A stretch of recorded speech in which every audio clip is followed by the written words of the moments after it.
This video showing northbound traffic where people are coming into Canada at the Peace Arch crossing.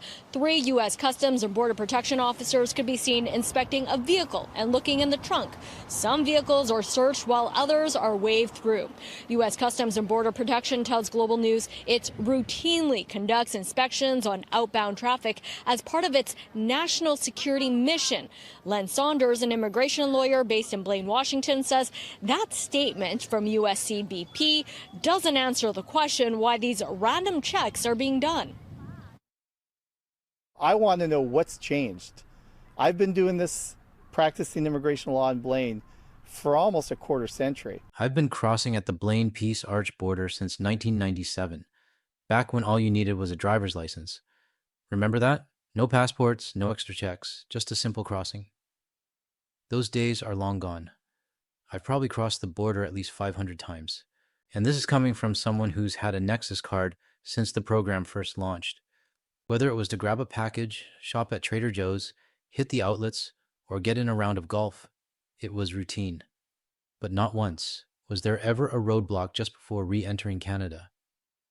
Take that in for a second. You get grilled going into the US. Now you've got random pop-up checks when you're just trying to get back home.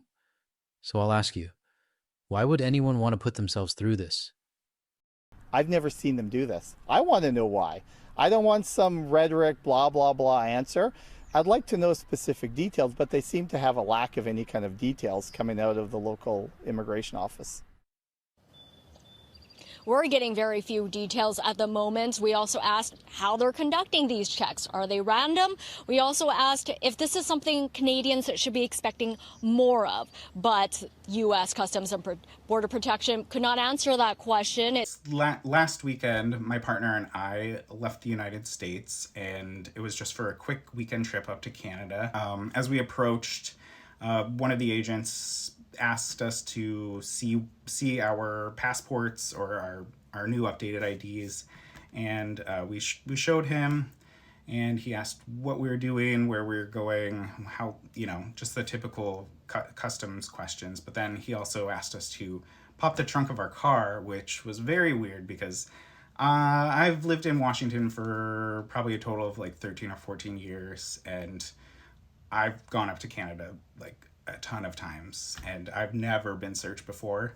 And I know that it is pretty common for people to get searched going through customs, like that's a normal thing. But this was everybody was being searched. We saw people, ahead of us getting searched, and then the people behind us also got searched, which was very weird. But they asked us to pop the trunk of our car open, or the back of our car open, and I wasn't really paying attention, but I could just hear them. They kind of moved things around a little bit, and then they closed it. But it was just really bizarre to us, and they didn't tell us why they were searching. So, just kind of left us puzzled. People on both sides of the border are asking the same thing. Why is there suddenly a roadblock just before entering Canada? No one remembers seeing that before.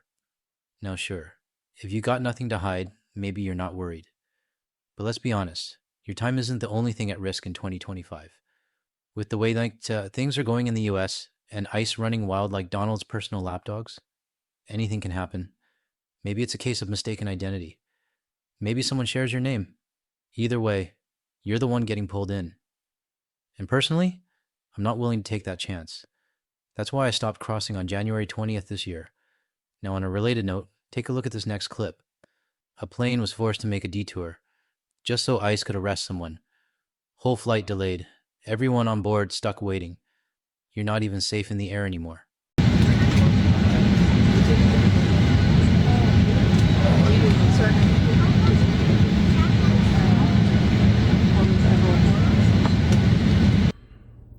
So they had a flight that was leaving Houston, and it was diverted to Nashville because they needed to fill up on some gas. But immigration was waiting on the tarmac, and they opened that plane and started detaining people on that flight.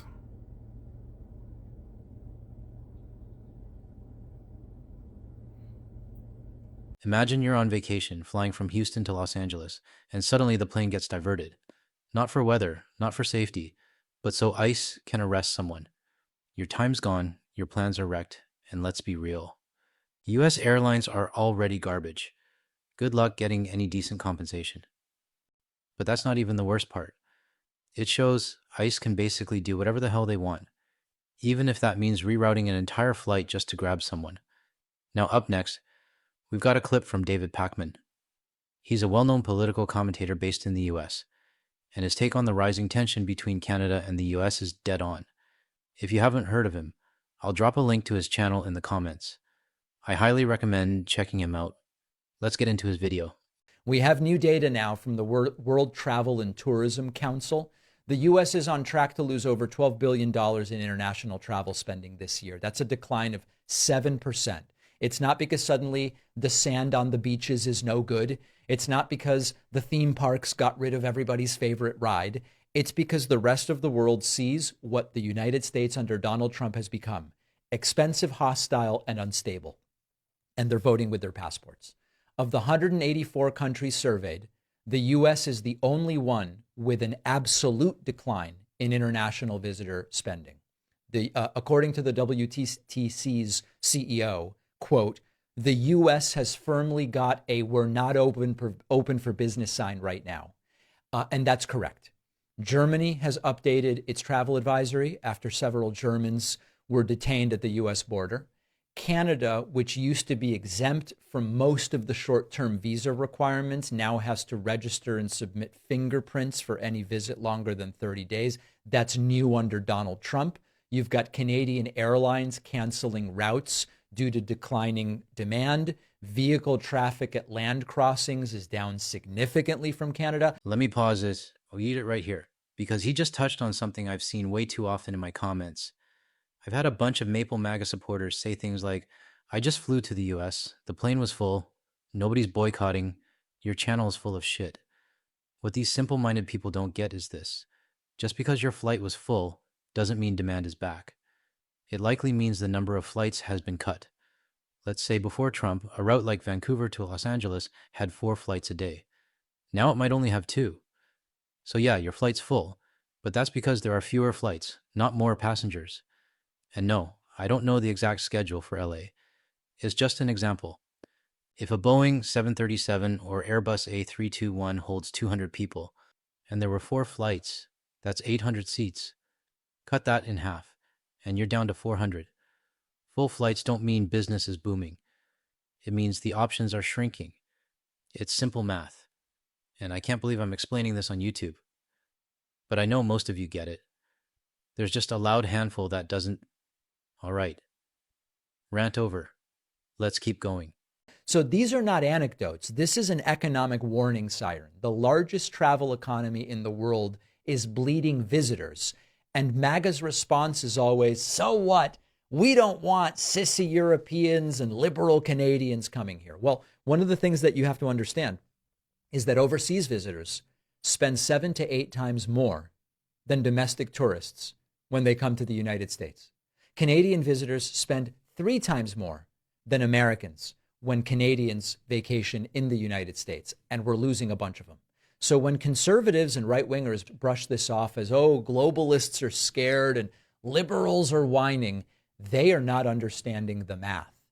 This isn't about politics. It's about dollars. It's about cities losing tourism jobs. It's about entire regional economies built on foreign travel drying up. And you can't own the libs with a bankrupt hotel. That is what decline looks like, and it is completely self-inflicted because of Trump's policy of punish, restrict, and intimidate. I couldn't have said it better myself, mostly because I stutter. But seriously, David nailed it. He laid out the facts that right-wing MAGA and even the Maple MAGA crowd just can't seem to wrap their heads around. Bottom line, things are going to get worse before they get better. And honestly, I'm just glad I'm a Canadian citizen watching it all unfold from this side of the border. Now, like I promised, here's a MAGA supporter getting completely owned by the very person he voted for. A true feel-good moment. Before we hit play, if you found any value in this video, or if you agree with the comments we've been getting from our community. Hit like and subscribe. It helps the YouTube algorithm to push our content out to more Canadians and allies around the world. And if you're still here watching, thank you for sticking with us. Let's roll the clip, and we'll see you in the next one. I was a dumbass, voted for Trump. It was the worst decision I ever made. I've seen the light, and I got out of MAGA. A lot of us there have seen the light. We have deep regrets. I feel guilty because I voted for Trump twice. I feel very guilty because I feel responsible. That's why he's still running. I used to be a MAGA Republican, and now I've turned blue. And it makes me emotional to know that I ever fucking stood by idly and blind and let that shit happen. Because I know that I have been a Trump supporter, and I can no longer say that I am MAGA. And I regret my vote for Trump. I voted for Trump. I'm done. I don't have any more resilience in me. I might lose my farm because of the government. No, because of who you voted for. NRCS, conservation planning. So they had a program out there called the EQIP program. That's a great program. And Joe Biden's Inflation Reduction Act provided $60 billion to that program. But the person you voted for froze those funds. So what happened? He got a contract with them for $240,000. So he called me today and said, hey, I know we have this signed contract. We're reneging on it. That sucks for you. But again, with all these people that regret voting for Donald Trump, we don't feel bad. This was laid out in Project 2025. We warned everyone, but y'all didn't want to believe us. And so because you voted for Donald Trump, you're at risk of losing your farm. I had this contract. I made business decisions based on this contract. Then you should have done more research. But what sucks the most is the farmers that did the research and voted for Kamala. Those are the ones we feel bad about. But I don't understand how you can sign a contract and then just renege on that contract. I do not. It hasn't even been 3 weeks yet. And so many people are in the find out stage. Next time there's an election, just do more research.